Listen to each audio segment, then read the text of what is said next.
अस्सलामुअलैकुम YouTube family, welcome back to my channel. तो आज की इस वीडियो में हम नावल का नेक्स्ट पार्ट स्टार्ट करते हैं।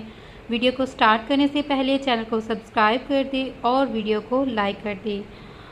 आज जो नावल का हम नेक्स्ट पार्ट स्टार्ट करने वाले हैं, इसमें कोशिश करेंगे कि हम अच्छे से इस नावल को कवर करें। तो अगर आप चाहते हैं कि मैं नावल की ज़्यादा लंबी वीडियो जो है वो अपलोड किया करूं, तो मेरी आपसे रिक्वेस्ट है कि आप प्लीज़ जो है वो वीडियो को ज़्यादा से ज़्यादा लाइक किया करें, शेयर किया करें। मेरे ग्लासेस भी नहीं मिल रहे, मेरे सर में दर्द शुरू हो जाता है अगर ग्लासेस ना पहनूं तो। मम्मी ने मुंह बसोड़ते हुए कहा, मैं कल नया ला दूंगा आपको, अब आप खाना खाएंगी या नहीं? ओह हेलो, खाने से मैं कभी मना नहीं करती, चाहे मुझे कितना ही गुस्सा क्यों ना हो। मोमना ने बैठते हुए ट्रे अपनी तरफ खींची। गुड, पारस ने हाथ झाड़ते हुए कहा। मम्मी ने सर हिलाते हुए प्लेट में बिरयानी निकाली और फिर निकालती ही गई। पारस ने हैरत से इसे देखा, जो हर डिश से अपना पूरा इंसाफ कर रही थी। इसे तो लगा था कि घंटे तो लगे घंटा तो लगे इसे खाना खाने के लिए, क्विंस करने के लिए।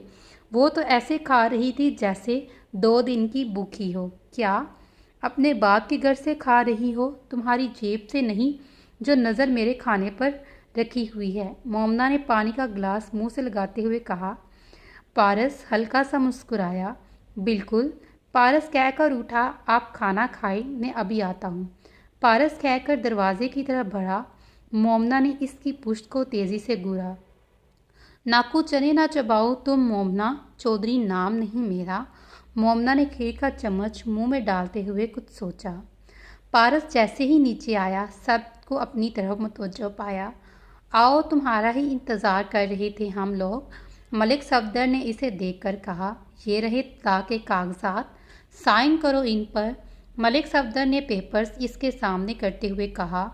असगुल भी वहीं बाबा हजूर के पास बैठी इसी आस से देख रही थी। पारस खूबसूरती से मुस्कुराया। आपको क्या लगता है मैं इन पर साइन कर दूंगा? पारस ने वही सोफे पर बैठते हुए इनसे पूछा। बाबा हजूर के हुक्म की तमीर करो, वरना तुम जानते हो। मलिक एहतशाम ने गुस्से से अपने डेड भाई को कहा।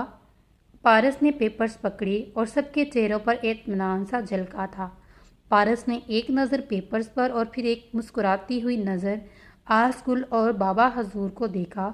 फिर इत्मीनान से पेपर के टुकड़े करते हुए इन्हें सामने रखे मेज़ पर रख दिया।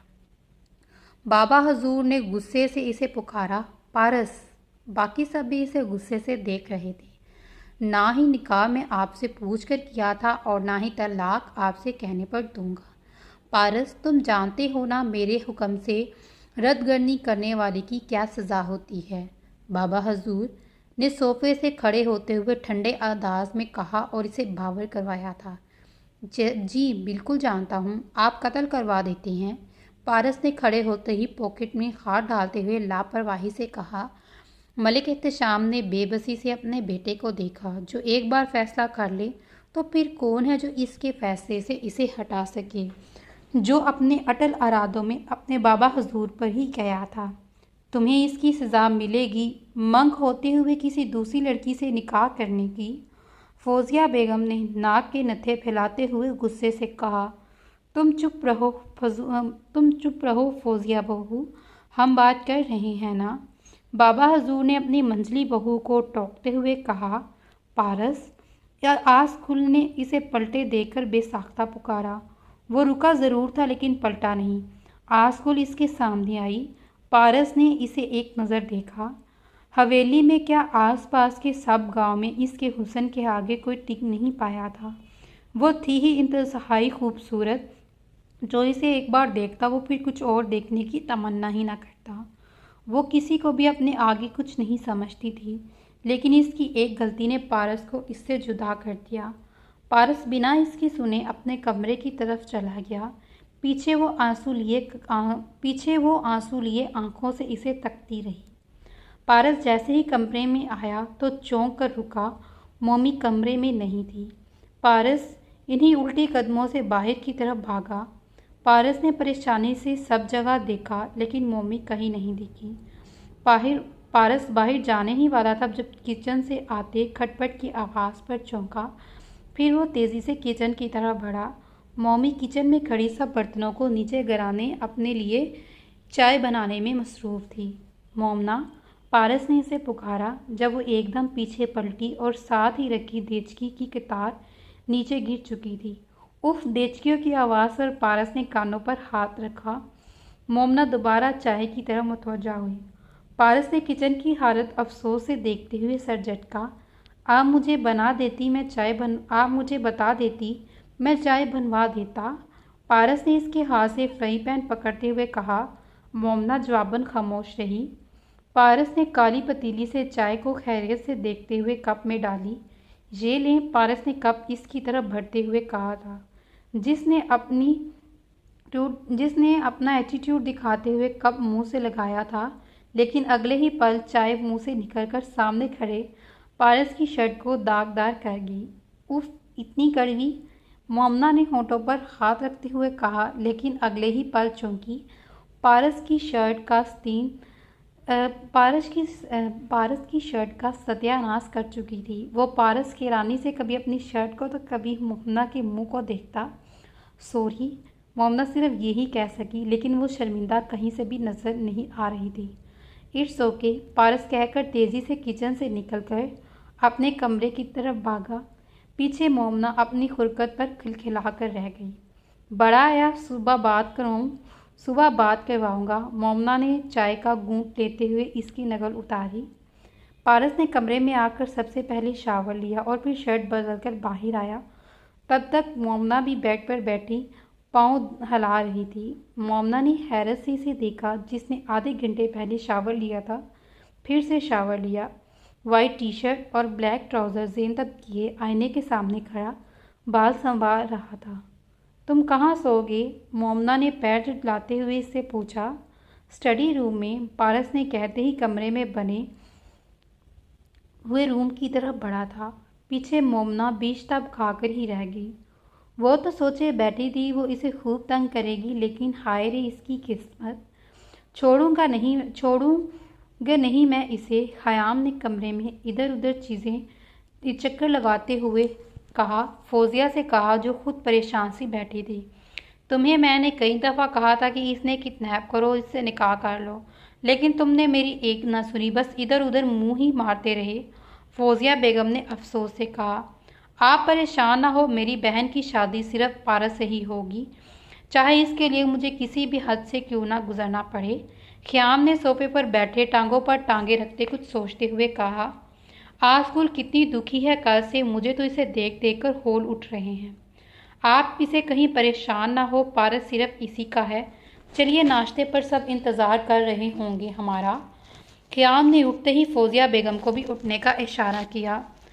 पारस फ्रेश होकर जब कमरे में आया तो खटक कर ही रह गया और फिर बेसाख्ता एक मुस्कुराहट इसके खूबसूरत होठों पर चमकी। मोमना साइड टेबल से नीचे गिरी बेखबर सो रही थी। वो तो फर्श पर गद्दानुमा कारपेट थी, इसलिए इसे कोई चोट नहीं लगी, वरना इसे सख्त चोट लग सकती थी। पारस मुस्कुराया और इसके करीब बैठा। मोमना, पारस ने इसे आवाज़ लगाई, लेकिन मोमना टस से मस ना हुई। मोमना, पारस ने एक बार इसका कंधा हिलाया, लेकिन मोमना करवट बदलकर दूसरी तरफ मुंह मोड़कर सो गई। उफ, कैसे जगाऊं मैं इन्हें? पारस ने बेबसी से कहा। मोमना, पारस ने इस बार इसका बाजू पकड़कर इसे उठाकर बिठाया था। मोमना ने नींद में ही झूलते हुए इसके कंधे पर सर रखा था। पारस ने चौंक कर इसे देखा, जो अब इसे तकिया समझकर हक कर चुकी थी। पारस ने गौर से इसका चेहरा देखा था, जहां सवाए मासूमियत और शरारत के सिवा कुछ ना था, और पारस ने इसकी मीची हुई आंखों से अंदाज़ा लगा गया कि मोहतरमा एक्टिंग कर रही हैं। पारस ने मुस्कुराकर कुछ सोचा और फिर अपना हाथ मोमना की कमर पर रखा था। मोमना, जो इसे तंग करना चाहती थी, अपनी कमर पर इसका हाथ महसूस करके पट से अपनी आंखें खोली और झटके से इससे दूर हुई। ये तुम क्या कर रहे हो? हाँ, मोमना ने गुस्से से पारस को देखते हुए कहा। मैं नहीं, आप कर रही थी मेरे साथ कुछ, और मैंने तो सिर्फ जवाबन आपका साथ दिया। पारस ने होंठ अंदर की तरफ करते हुए शरारत से कहा। मैं तो सो रही थी। मोमना ने अपनी शर्ट को दुरुस्त करते हुए उठकर मासूमियत से कहा। तो मैं आपको नींद से जगा रहा था। पारस ने भी इस बार काफ़ी मासूमियत से कहा। मोमना ने इसे घूरा। आप फ्रेश होकर नीचे आ जाएं नाश्ते के लिए या आप मेरे साथ ही जाएंगी? पारस ने संजीदगी से पूछा। मैं अकेली आ जाऊंगी, मोमना ने अपने छोटे छोटे बालों को उंगलियों से संवारते हुए गुस्से से कहा। पारस कहकर इसे एक नज़र देखकर चला गया। पीछे वो नाखून मुंह में डाले इसकी पुश्त को घूर रही थी। अस्सलाम वालेकुम। पारस ने सबको संजीदगी से सलाम कहकर डाइनिंग टेबल की चेयर खसाकर इस पर बैठा। वालेकुम अस्सलाम, जिसका जवाब सिर्फ आयशा बेगम और बीबी हजूर नहीं दिया, बाकी सब ने सिर्फ सर हिलाया। पारस, ये ऑमलेट खाओ, तुम्हारी पसंद का है। आयशा ने इसके सामने ऑमलेट की प्लेट रखते हुए मोहब्बत से कहा। अम्मी जान, आप जो भी बनाएंगी मुझे पसंद ही होगा।